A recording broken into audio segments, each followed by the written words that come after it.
the crossfire. It's caught in the Assalamualaikum warahmatullahi wabarakatuh. Saya Muhammad Luqman Hakim bin Muhammad Hafiz, bernombor matrik KID 2206 04035. Dan saya Muhammad Aidil bin Leman, bernombor matriks KID 2206040023. Kami mahasiswa Kolej Pengajian Islam Johor Marsah di bawah bimbingan pensyarah Dr. Muhammad Ramzi bin Zakaria akan membentangkan tentang pengurusan jenazah.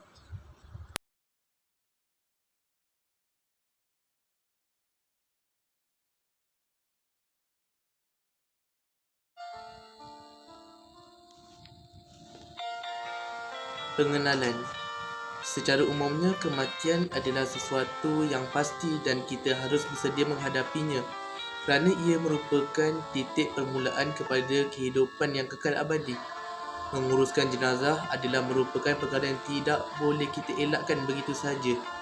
Ianya merupakan fardu kifayah ke atas umat Islam. Ramai dari generasi anak muda yang tidak tahu cara-cara untuk menguruskan jenazah dan menyerahkan sepenuhnya kepada agensi masjid atau badan khairat kematian pengurusan untuk menguruskan jenazah. Bayangkan, suatu hari nanti ibu bapa kita yang pergi menghadapi ilahi. Apakah kita juga akan menyerahkan urusan pengebumian ibu bapa kita kepada pihak luar? Diharap ianya dapat menjadi pengajaran kepada kita yang masih hidup untuk bersiap sedia menurut jejaknya suatu hari nanti.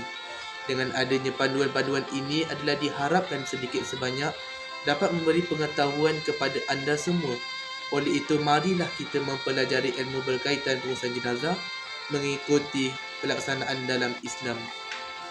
Seterusnya, apabila disahkan kematian, orang yang mendengar berita kematian hendaklah mengucapkan kalimah Inna lillahi wa inna ilaihi raji'un yang membawa maksud daripada Allah kita datang dan kepada Allah jugalah kita kembali. Yang kedua, tukarkan pakaiannya kepada pakaian yang bersih. Yang ketiga, rapatkan kedua belah mata dan mulutnya bertujuan untuk mengelakkan mulut si mati daripada ternganga. Yang keempat, bentukkan tangan seperti dalam solat, yakni qiyam. Yang kelima, luruskan kaki dan ikatkan kedua ibu jari kaki. Yang keenam, letakkan di tempat yang paling sesuai, yakni ditinggikan jasad, kedudukan jasad seperti diletakkan di atas tilam ataupun katil.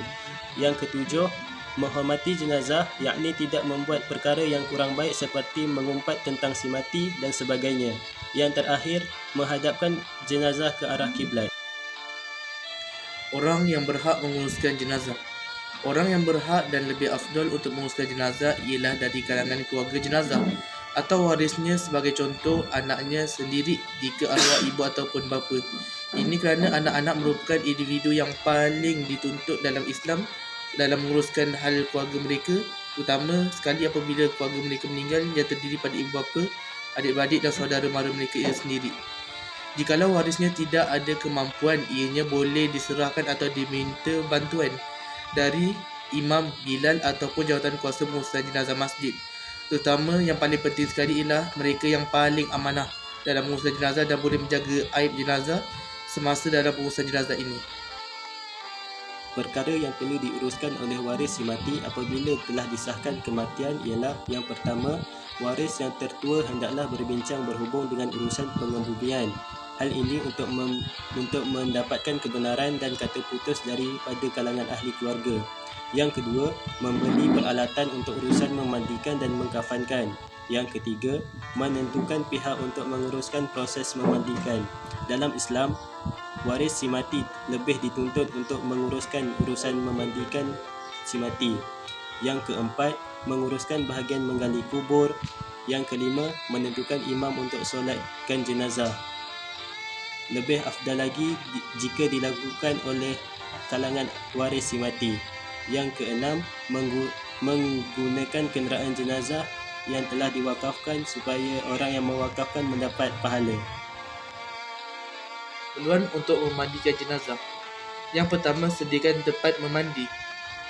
Jika di rumah, ahli waris perlulah menyediakan tempat memandi jenazah bagi memudahkan urusan pemandian jenazah. Tempat pemandian jenazah mestilah di tempat yang tertutup supaya aurat dan aib jenazah lebih terjaga. Yang kedua ialah sabun mandi. Ahli waris atau pihak masjid mestilah memilih sabun yang wangi. Yang ketiga, air daun bidara. Menyediakan air daun bidara supaya dapat menghilangkan bau yang kurang enak pada jenazah. Yang seterusnya ialah sarung tangan. Sarung tangan bagi menyenangkan urusan pemandian jenazah supaya tangan tidak terlalu berbau ketika menguruskan jenazah. Dan yang seterusnya ialah kayu sugi. Kayu sugi untuk membersihkan gigi jenazah dan air kapur barus. Air kapur barus kegunaannya ialah supaya bau jenazah menjadi lebih wangi dan lebih tahan. Yang seterusnya ialah gayung dan baldi. Menyediakan gayung dan baldi untuk mengisi air. Perlu digunakan semasa proses pemandian jenazah. Dan yang terakhir ialah kapas. Seterusnya, cara memandikan jenazah. Waris atau imam yang telah dipertanggungjawabkan hendaklah memastikan jenazah telah diletakkan di dalam tempat yang telah disediakan. Yang kedua, tutup anggota badan yang perlu bagi memastikan aurat jenazah terjaga. Yang ketiga, hendaklah memakai sarung tangan bagi mengelakkan tangan terkena najis si mati. Yang keempat, sediakan air sabun dan air kapur barus bagi mengurangkan bau najis. Yang kelima, angkat sedikit bahagian kepala sehingga paras dada. Yang keenam, mengeluarkan kotoran dari perut dengan menekan atau memicit secara perlahan-lahan. Yang ketujuh, membersihkan kotoran dari dalam mulut jenazah dengan memasukkan sedikit kapas. Yang kelapan, siram dan basuh menggunakan air sabun terlebih dahulu. Dan yang terakhir, gosokkan giginya, lubang hidung, lubang telinga, celah ketiaknya, celah jari dan kaki dan serta helaian rambutnya. Seterusnya, cara memandikan jenazah. Yang pertama, bilas dengan air yang bersih ke seluruh anggota sambil berniat.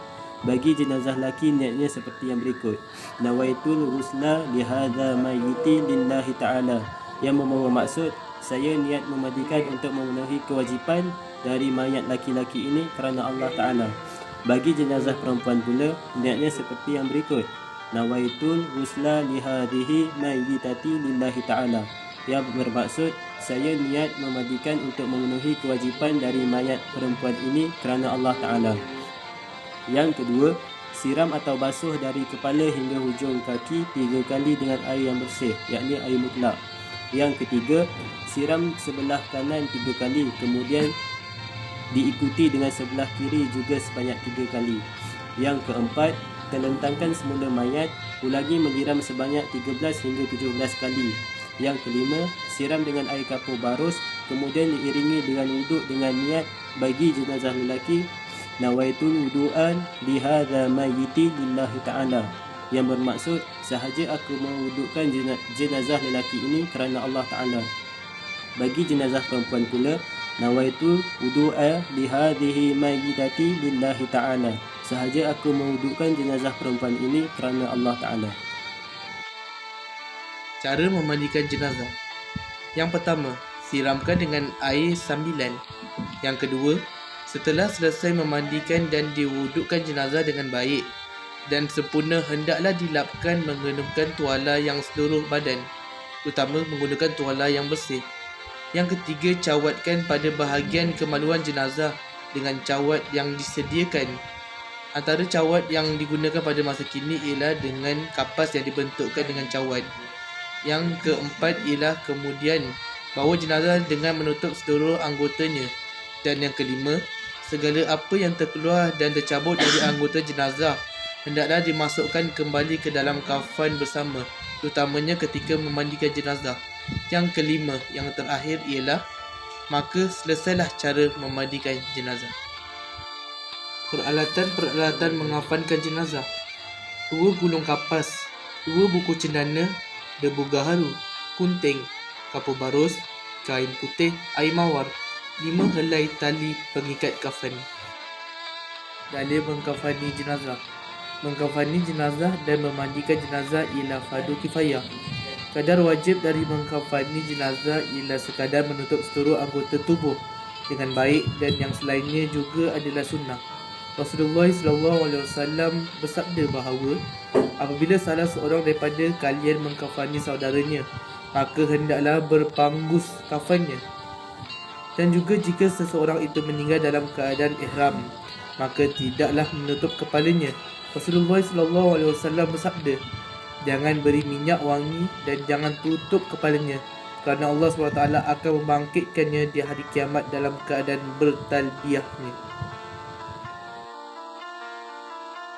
Bagi urusan pengkafanan pula, kain kafan jenazah lebih diutamakan dari harta orang yang meninggal. Semua biaya pengurusan jenazah lebih didahulukan berbanding membayar hutangnya. Memakai kain kafan yang berwarna putih hukumnya sunnah. Bertepatan dengan hadis yang diriwayatkan Abu Daud, pakailah dari pakaian kamu yang berwarna putih, sesungguhnya ia merupakan pakaian terbaik kamu, dan kafankanlah orang yang meninggal dunia dari kalangan kamu dengan warna putih. Pendapat dari jumhur ulama disunahkan wanita menggunakan 5 helai kain kafan, dan ini adalah hadis lemah. Oleh itu, boleh menggunakan 3 helai kain lebih lebar dan boleh juga menggunakan 5 helai kain kafan.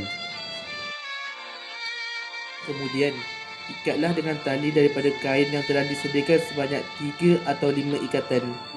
Kemudian, tali yang digunakan untuk mengikat jenazah hendaklah disimpul hidup di sebelah kiri jenazah. Dan yang seterusnya ialah sebelum mengikat tali di bahagian kepala, benarkan waris untuk melihat dan mencium jenazah buat kali terakhir. Dan seterusnya ialah setelah siap diikat, renjislah dengan air mawar dan sapulah minyak wangi di seluruh badan jenazah bagi mengekalkan bau wanginya. Seterusnya, solat jenazah. Hukum solat jenazah adalah fardu kifayah, tidak diwajibkan dilakukan setelah ada orang yang melaksanakan kewajipan tersebut. Rukun solat jenazah dimulakan dengan niat, diikuti dengan berdiri tegak, kerana solat jenazah tiada rukuk maupun sujud, hanya dilakukan dalam keadaan berdiri.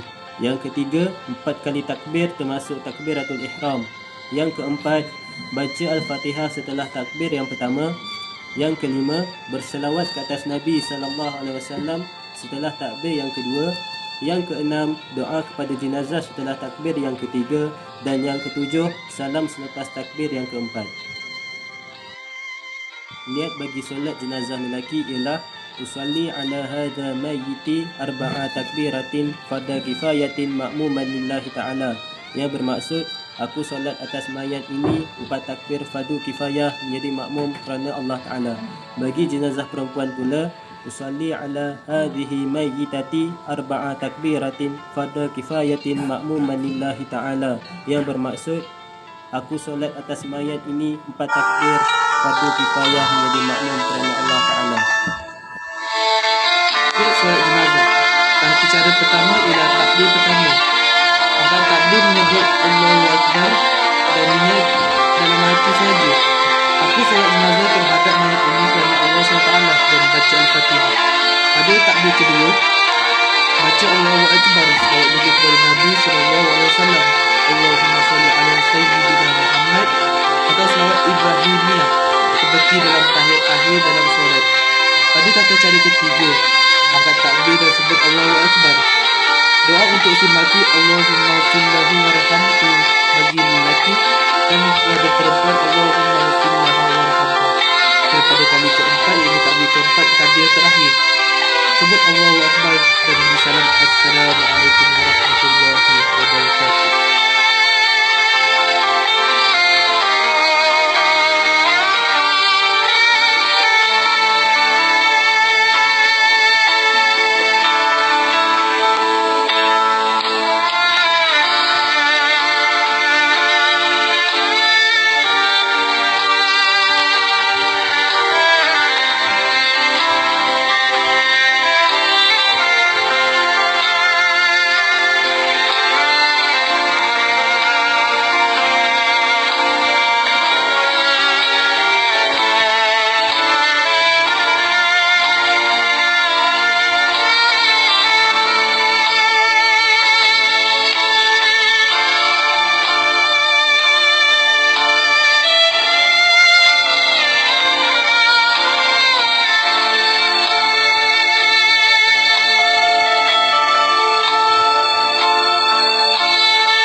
Cara mengembumikan jenazah. Satu lubang mampu menahan keluar bau dan dalam keadaan sempurna, iaitu dalam 6 kaki, 7 kaki panjang dan 3,5 hingga 4 kaki lebar serta 5 kaki dalam. Berbentuk liang lahat, iaitu berbentuk parit, di bawah digali sedikit ruang ke arah kiblat. Letak kepala usungan di kaki kubur, mengeluarkan jenazah dari keranda. Orang yang turun ke dalam kubur dalam kalangan kaum kerabat. Letak dalam keadaan mengiring di atas lambung kanannya. Rapatkan muka dan kedua-dua kakinya ke dalam dinding liang lahat. Buka ikatan kafannya. Bukakan pipi sebelah kanannya. Masukkan 3 aup tanah ke dalam kubur. Tutup liang lahat dengan papan yang dapat menutupi keseluruhan liang lahat. Ditimbuskan lubang kubur dengan tanah dan disunatkan tinggi sedikit sejengkal tanah, mudah dikesan ketika ziarah.